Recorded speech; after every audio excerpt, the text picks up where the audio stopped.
experience kind of taught me two lessons. One, it taught me like if you stick with the program and do it, you can actually have directed results. Two, taught me the specificity principle of like if you're just training on this and you're completely neglecting this, then this is where you're going to get good, and they're going to have this reversibility over here where this is all going to go away.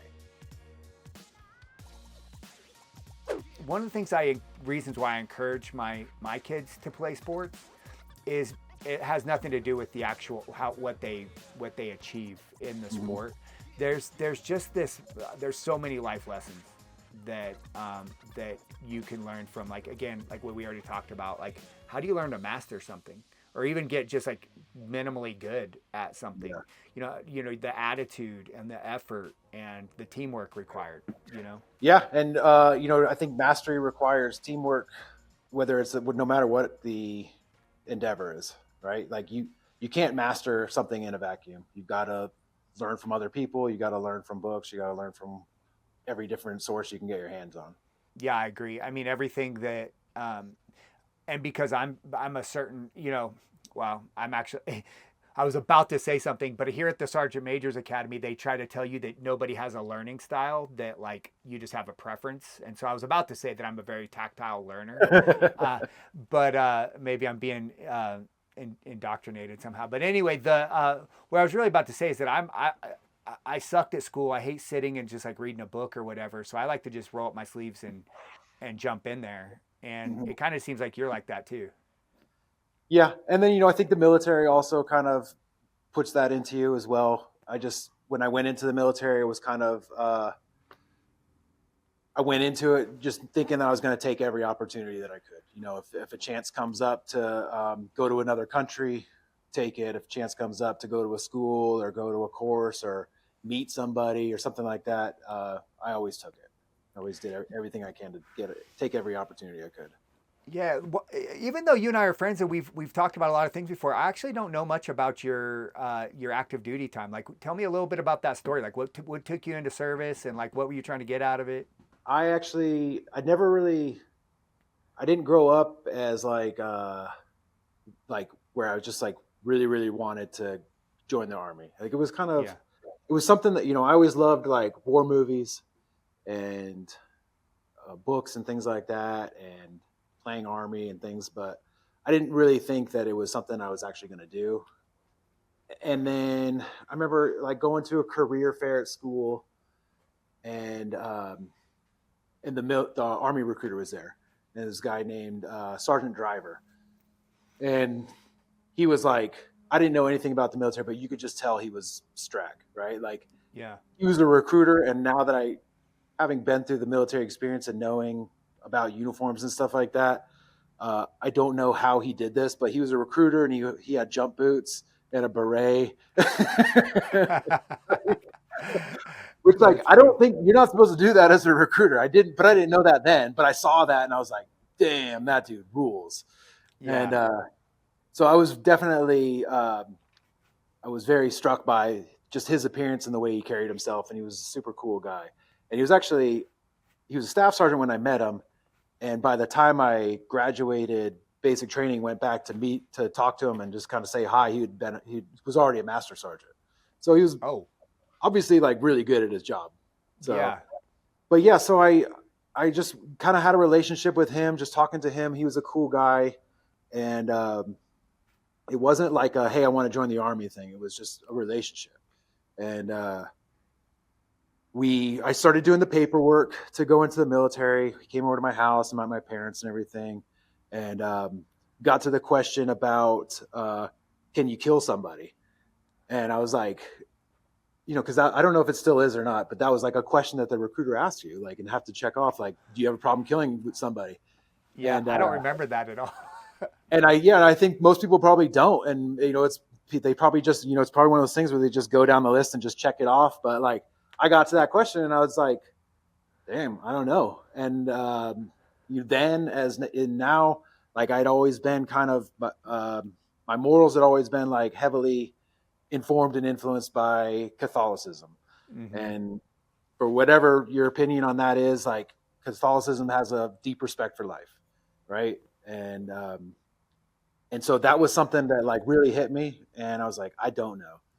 Let me sleep on it. And I actually didn't go back and talk to him for about several months, probably like a year, maybe close to a year before I was finally like, well, actually my dad came to me and was like, whatever moral dilemma you're having, you need to get over it because Yeah, get out of here. Yeah. it's time to go. Yeah, that's funny.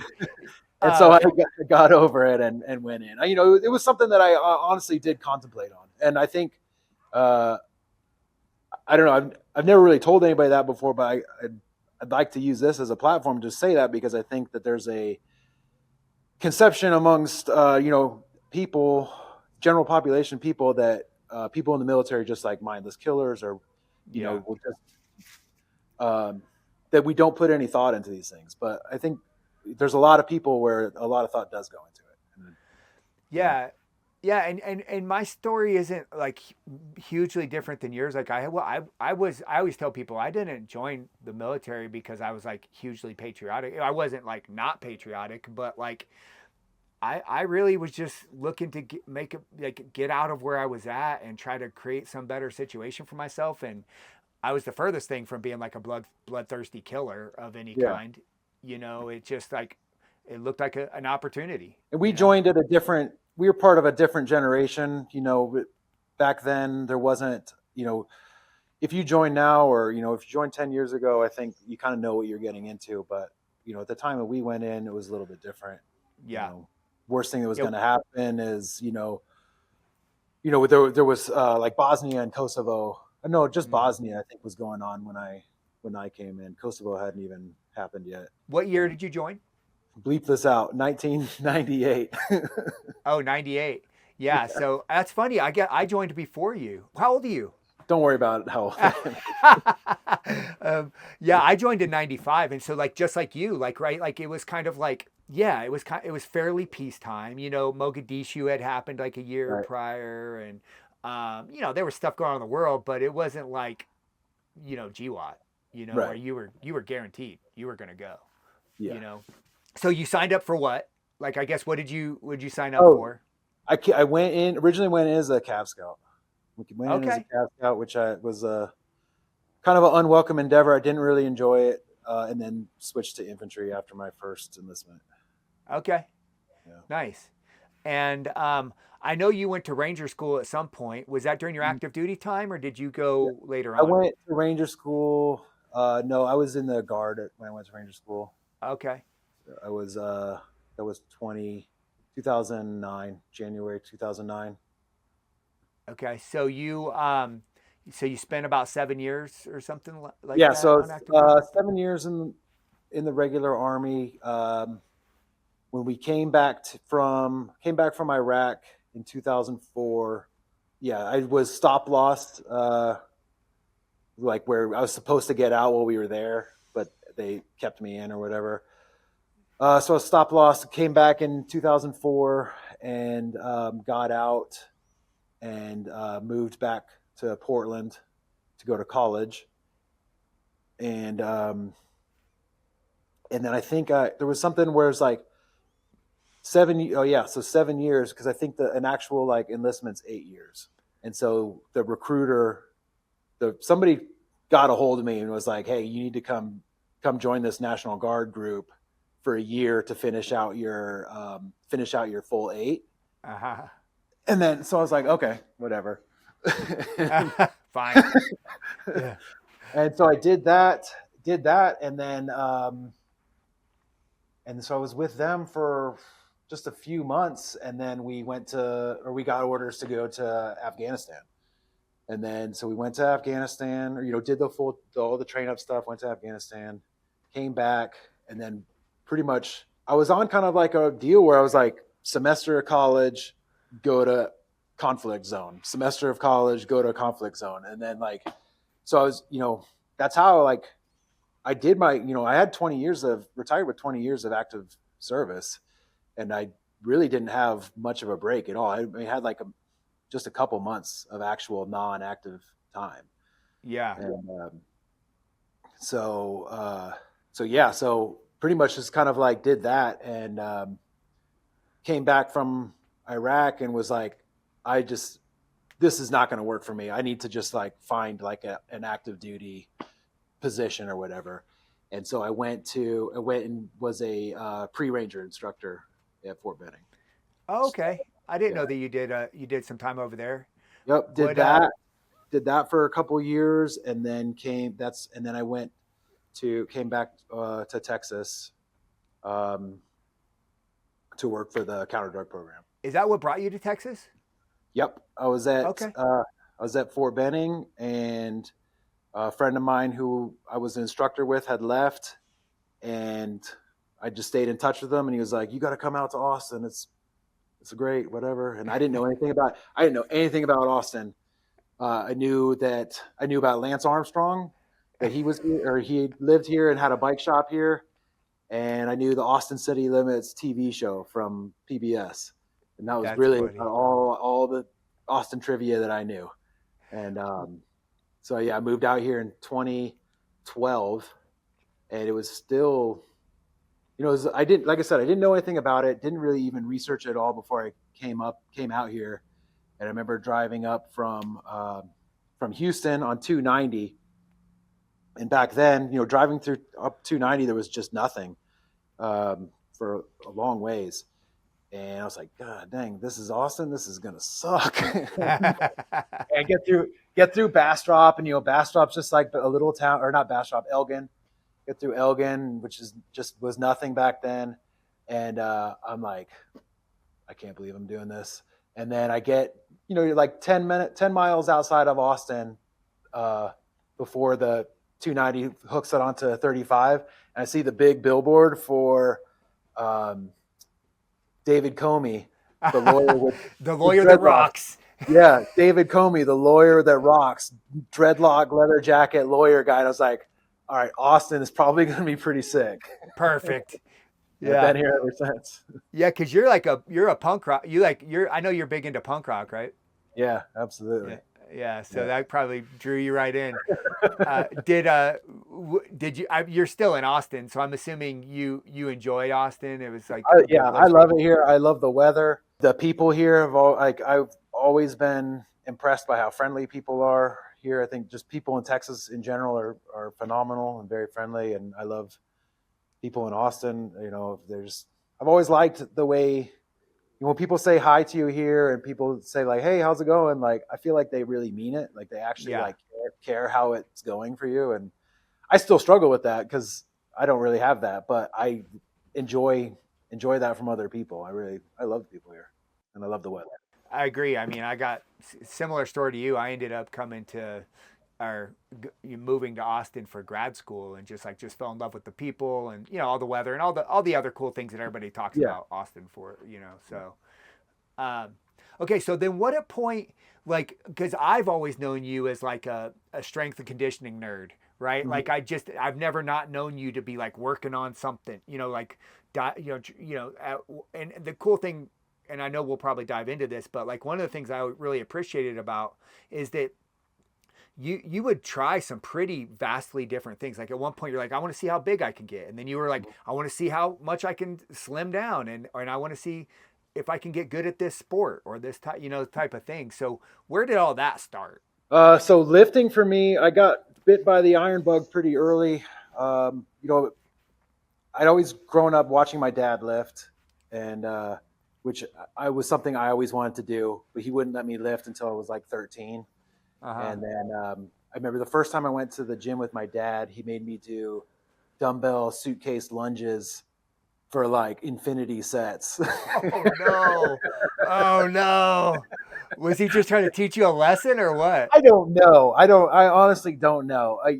But I just remember, like, you know how my legs felt. Like, Oh, there's no worse sore than like doing too many lunges.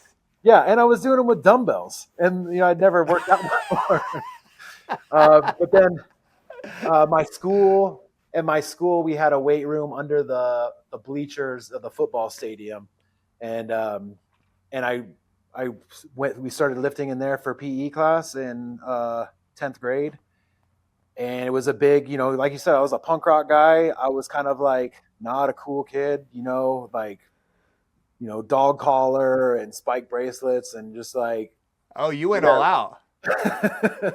Damn. and and so like I was, I wasn't super cool with the other kids, and but when we got in the weight room, like I was actually like throwing down and like doing really well, and I could see myself making changes and stuff, and so like I really took to it really quick, and I loved that it didn't really matter like what you were into outside or who you were or like who you were friends with. Like when you come in the weight room, like all that matters is like how hard you're working, are you doing your best? Like really that's Yeah. it. And it was I made friends in there that I wouldn't have made elsewhere, just guys that I probably wouldn't have talked to if I had not been lifting. I was part of like, you kind of like get your little weight room clique, and weren't really a clique that would have clicked up anywhere else, but in the weight room we all hung together, and they were all strong guys. I was definitely the weakest one of the group, but they let me hang with them, and yeah, I just really really liked that. But my actual thirst for learning about it, because that was what I would say spent a good 10 years of just results by coincidence, right? Which most young kids do. Like you go in the weight room, you thrash yourself, or you do what your buddy's doing, and you get a little bit bigger, you get a little bit stronger. You have no idea why, um, and then you don't follow any kind of routine, you don't follow any program, you don't write anything down. That was me from the age of probably 14 or 15 until probably 25.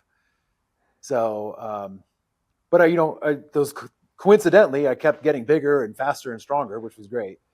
Yeah. But um, I started getting into, just like everybody else, reading especially on deployment, reading, Muscular Development magazine.